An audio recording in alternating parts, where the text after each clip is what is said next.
तो मैं भी चंद शब्दों में हे माँ दुर्गे मेरे तरफ से गीत आपके प्रति समर्पित है। अरे भारी भारी आजूरी से अरे फूल बरसाई भी हो दुर्गा भवानी माई के, अरे चुनरी चढ़ाई भी हो दुर्गा भवानी माई के। भारी भारी आजूरी से भारी भारी आजूरी से अरे फूल बरसाई भी हो दुर्गा भवानी माई के, पूजवा चढ़ाई भी हो दुर्गा भवानी माई के।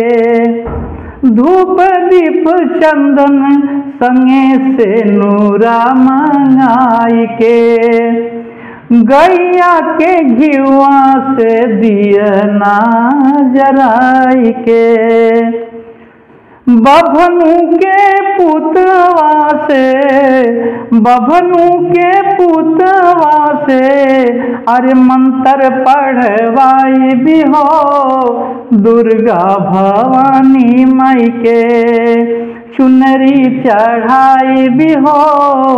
देवी का मैठा माई के, चुनरी चढ़ाई भी हो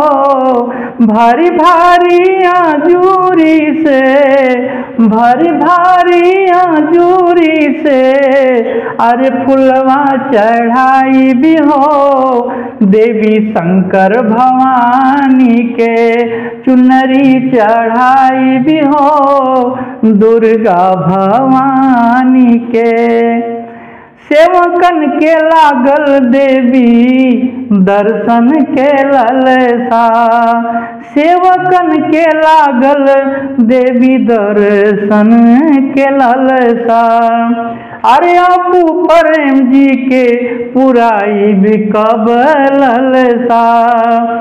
कबले पुराइब माई मनवा के मनसा, अरे देवी दुआरे आजू अरे देवी दुआरे आजू, अरे शीतला भवानी आजू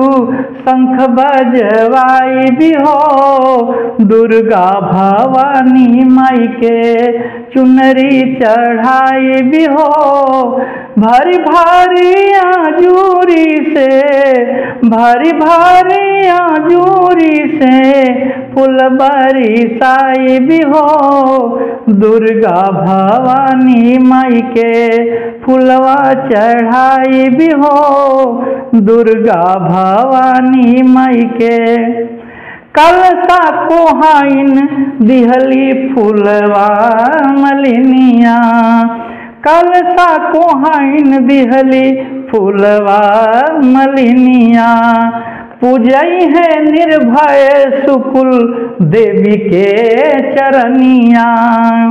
पूजई है सुनील दुबे देवी के चरनिया,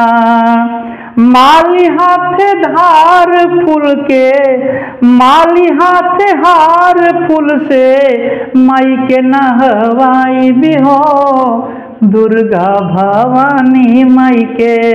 और चुनरी चढ़ाई भी हो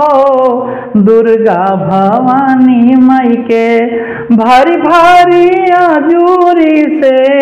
भारी भारी आजूरी से फूल बरसाई भी हो दुर्गा ब्रह्माणी माँ के, चुनरी चढ़ाई भी हो दुर्गा भवानी माई के, चुनरी चढ़ाई भी हो दुर्गा भवानी माई के।